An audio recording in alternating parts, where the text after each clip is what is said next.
I clearly framed up this shot and forgot I was gonna wear this hat.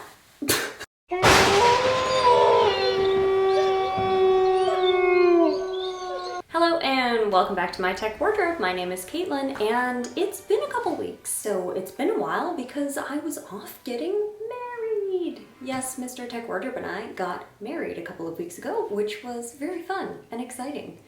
But now it is time for Halloween. Not me thinking that I would have all the time in the world the week of the wedding to film more videos.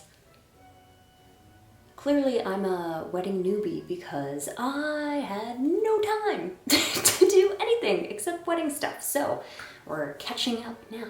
So this is actually pretty late for me. Usually I have all decorations up and my house pretty much decked out by October 1st, and it is the 24th, I think. So this is the latest I have ever decorated, and the house has felt a little bit empty for a while. So today's the day. I'm basically going to give you a bit of a house tour today, sort of explain the parts of my house that I decorate, why I do it, how I do it, and then hopefully this will give you some tips for how you might want to decorate your house for Halloween. It's a little bit late, but maybe you could use it for this year or next year. We're just doing what we can this year, okay? Since we've been living in our house for a little while now, we've basically decorated and upgraded a lot of it. So the problem is I like the inside of my house to look basically exactly the same as the Great British Bake Off tent. I just want everything to be very calming,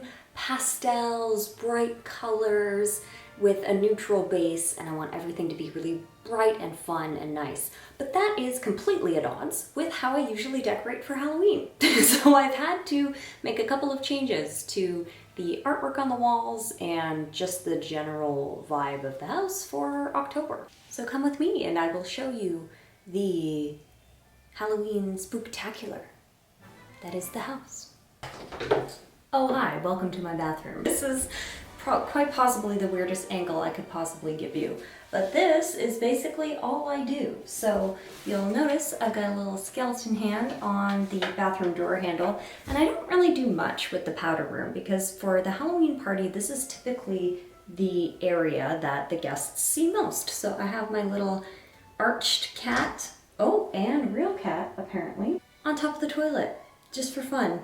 And that cat actually used to be in my childhood home, and we had it on a little hay bale in our front porch. So I always have good memories of this kitty cat, but lately every home that we've lived in, Mr. Tech Wardrobe and I have put it on top of the toilet. So maybe I should find a better place for it.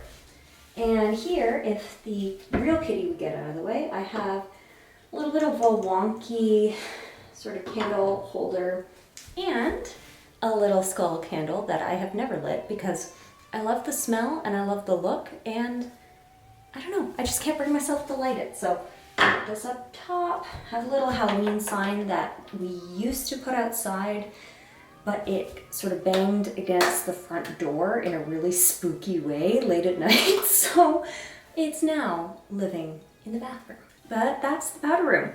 Keep it pretty simple in here. And in the front entrance, again, not much either because we haven't really set up for the Halloween party, but I do have a little spooky candle here that will be lit in the evening. And then all the way up these stairs, I have little white pumpkins that we used for our wedding and lanterns and little glow-in-the-dark skulls. Now, when it's dark out, this all looks really, really cool.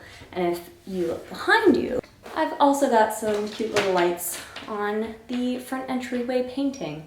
And I think it looks really nice all lit up. So when people come in for the Halloween party, or even trick-or-treaters, when they see this from the door, they'll see really spooky, eerie lights down a very dark hallway, which I think is very cool. Now, whoa. Just choked a little.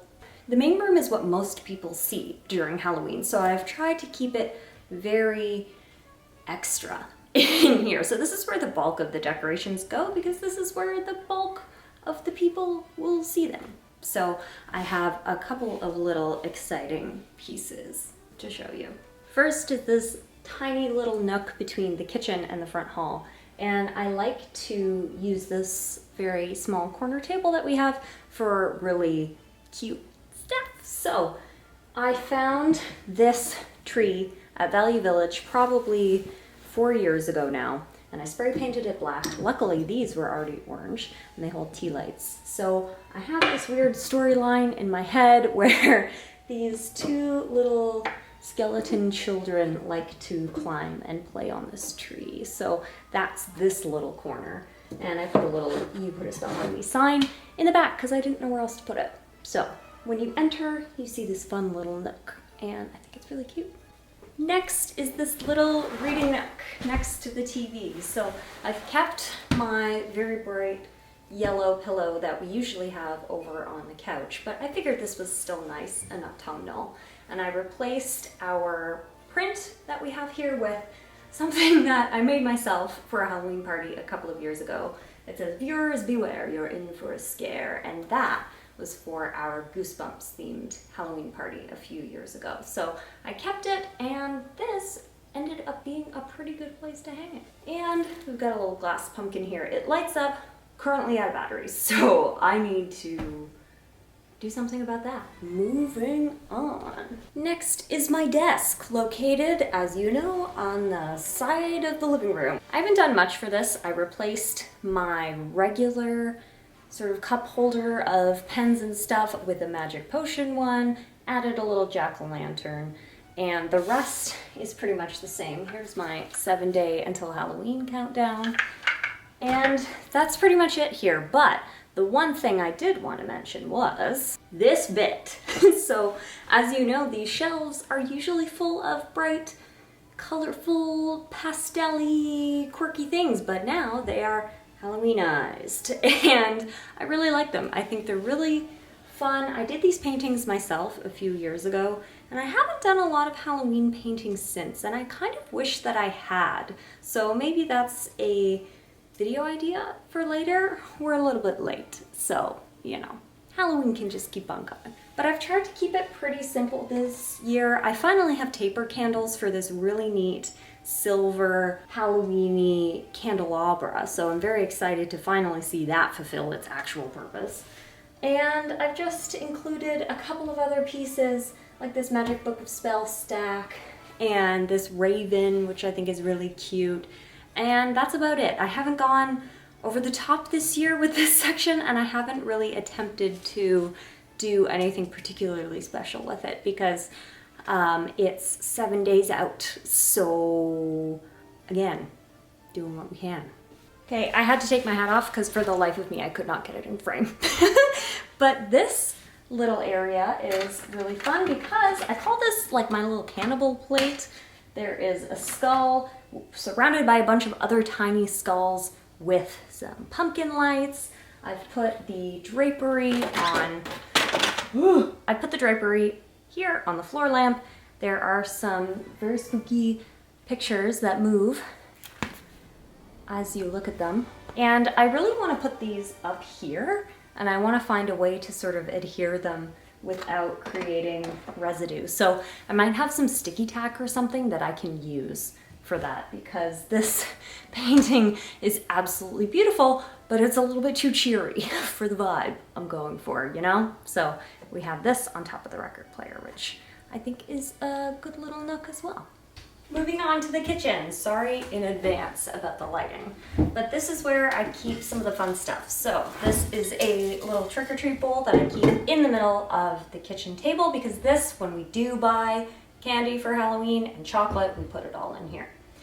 And this side table is where I really enjoy decorating most of the time. So this year I've gone for a Goosebumps and Monsters theme book section and stacks. I have this adorable print of Lucy that we got as a wedding present. So essentially they have taken her likeness and painted it onto a Renaissance lady, perhaps the Queen, and I could not be happier about that. But I've included it in our Halloween decorations this year because I think it's so cool. I'm gonna find a place for it outside of Halloween, but I thought, pride of place here now, why not? I think the best thing that you can do for Halloween, particularly if you like really kitschy, sort of cheesy, corny stuff like I do, is just layer. Just layer everything that you have together, stack it up, and just see what looks good. After a while, it will look good, but the chances of you finding that on the first try are pretty low, at least they are for me. So you need to just stack books up on top of one another.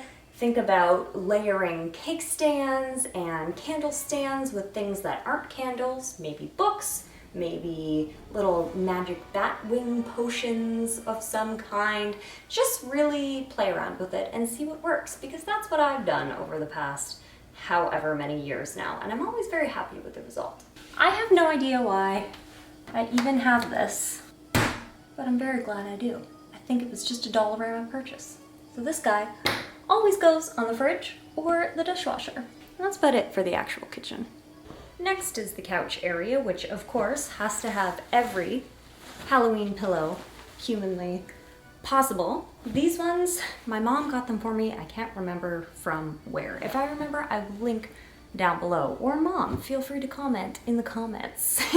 But I always include Halloween pillows on the couch, and then behind me, I don't know if you can see this, but a good DIY hack is to save any Halloween pumpkin ale or Halloween beer or Halloween cider type of bottles that have interesting logos, and from there you can create Halloween decorations by upcycling them. So what I did was take a few of these that I had for parties past, washed them out very well, and then stuck these dollar store fake foliage right up in them. So I basically use them as decorations, and I have them on the back of the couch here. We have a little ledge, so I think it looks pretty good. Now, these are really simple decorations. It's just the cost of the pumpkin ale, whatever that was. I think it was $5 a bottle, maybe. So you have a beer, then you have a free bottle, and the foliage at the dollar store, I think for a huge bunch of it, is about $1. So in a very inexpensive way, you can also decorate your house for Halloween. You really don't have to go out and buy these really, really expensive ceramic decorations at Michael's or all of these pieces that will really run you a lot of money. You can very much just upcycle and DIY, and you're good to go. And your place still looks spooky and cool. Oh my goodness, are you wearing your Halloween collar? Oh my gosh, you're so beautiful. Oh, okay, not having it. I mean, leave it to cats to only pick a bed that is cardboard. This is essentially a $30 cardboard box. Does she sleep in her $100 cat bed that we got her? No. Does she sit in this every Halloween because it is essentially a cardboard box? Absolutely. I never remember how to put it together properly, so the roof's a bit wonky, but she doesn't seem to mind. All right, last step on the Halloween tour is this little nook and little alcove at the very top of my stairs. I haven't really gone too wild decorating for Halloween this year, like I said, because we're decorating a little bit late, but I do like to create this little nook. And I picked up this candle holder this summer and put a blue taper candle in it because it's got a Nancy Drew theme up here, which I think is really cute. So I have this big skull candle, which again, I have not lit, but it is fun to pretend to be hand-lit. And a really old Frankenstein movable hand. And then on the bottom, there's a very cute little Halloween projector and a couple of candles from the dollar store. So I think it's nice to make little moments around your house, because realistically, guests at a Halloween party probably won't see this part unless there's someone in the bathroom and they're using the bathroom at the top of the stairs. So it is fun to create those little sections just in case people see it. Also, this little device does something pretty cool. Watch this. Oh my God.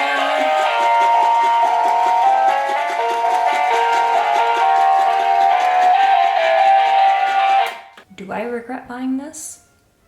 No, but do I realize that you can really only do that once before it gets annoying?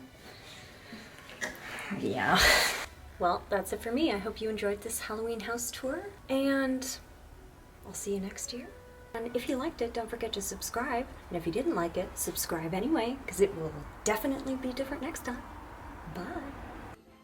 You are so, so pretty. Look at you. Oh my God, you're so cute. You're so cute. Okay.